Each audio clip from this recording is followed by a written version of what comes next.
अगर आप भी लेना चाहते हैं देश दुनिया की तमाम जानकारी तो आज ही सब्सक्राइब करें हमारे चैनल को।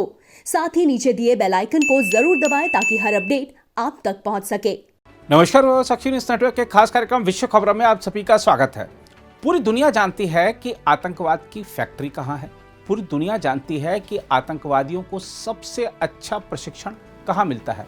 पूरी दुनिया जानती है कि विश्व के अलग अलग कोनों में आतंकवादी हमलों की योजनाएं कहां बैठकर बनाई जाती हैं। पूरी दुनिया जानती है कि बड़े से बड़ा आतंकवादी किस देश में पनाह लिए हुए मिल सकता है।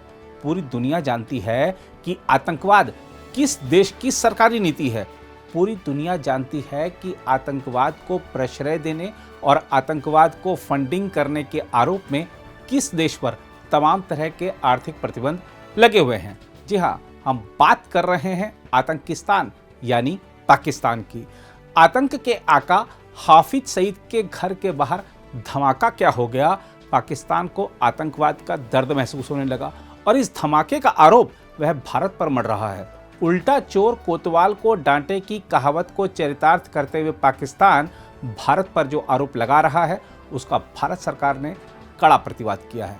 भारत ने मुंबई आतंकी हमले के मुख्य षड्यंत्रकर्ता हाफिज सईद के लाहौर स्थित आवास के पास हुए बम विस्फोट में उसका हाथ होने के पाकिस्तान के दावे को सिरे से खारिज करते हुए इसे पड़ोसी देश का आधारहीन दुष्प्रचार बताया है तथा इस्लामाबाद को उसकी धरती से फैलने वाले आतंकवाद के खिलाफ विश्वसनीय और पुष्टि करने योग्य कार्रवाई करने की नसीहत दी है। प्रवक्ता अरिंदम बागची ने कहा, पाकिस्तान के लिए भारत के खिलाफ आधारहीन दुष्प्रचार में शामिल होना कोई नई बात नहीं है। उन्होंने कहा कि पाकिस्तान को अपने घर को दुरुस्त करने का प्रयास करना चाहिए तथा उसकी धरती से उपजने वाले आतंकवाद के खिलाफ विश्वसनीय और पुष्टि करने योग्य कदम उठाना चाहिए जहां ऐसे तत्वों को पनाहगाह मिलती है।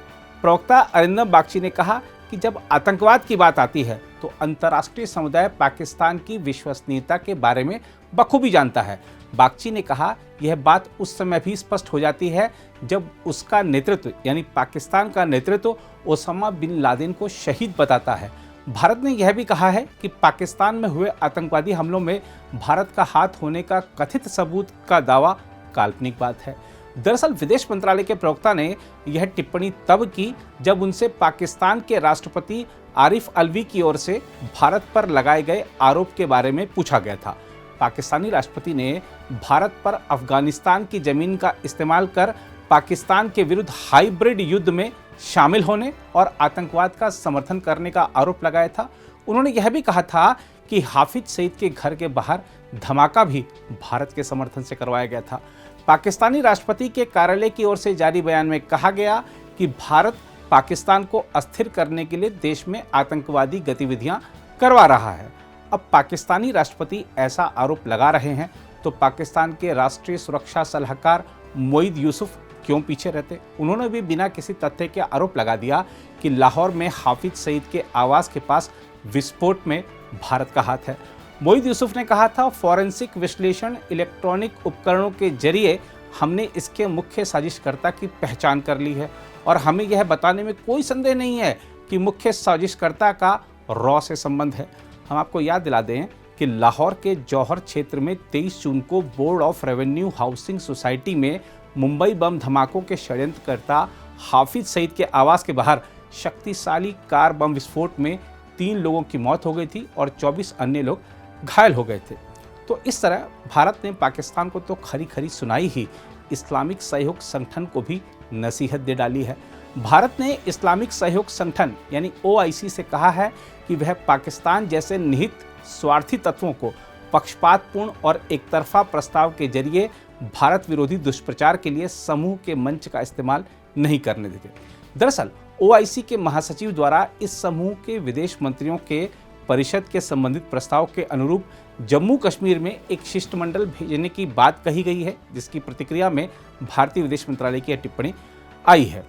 बहरहाल पहले सीमा पार से आतंकवादी भेजने वाले पाकिस्तान को जब लगा कि इतनी मेहनत और खर्चे से प्रशिक्षण दिलाकर जिसको वह भेजता है वह भारत की पवित्र भूमि पर कदम रखते ही भारतीय सुरक्षा बलों की ओर से उड़ा दिया जाता है, तो अब वह ड्रोन खेलने लग गया है। कभी गुब्बारे तो कभी ड्रोन भेजकर पाकिस्तान जो हिमाकतें कर रहा है उसका भारत एक ही पलटवार में हिसाब कर देगा। इस समय पाई पाई को तरस रहे पाकिस्तान को चाहिए कि उसकी भलाई इसी में है कि संयुक्त राष्ट्र द्वारा घोषित आतंकवादियों मसूद अजहर, हाफिज सईद और जकीउर रहमान लखवी जैसे लोगों के खिलाफ कार्रवाई करे।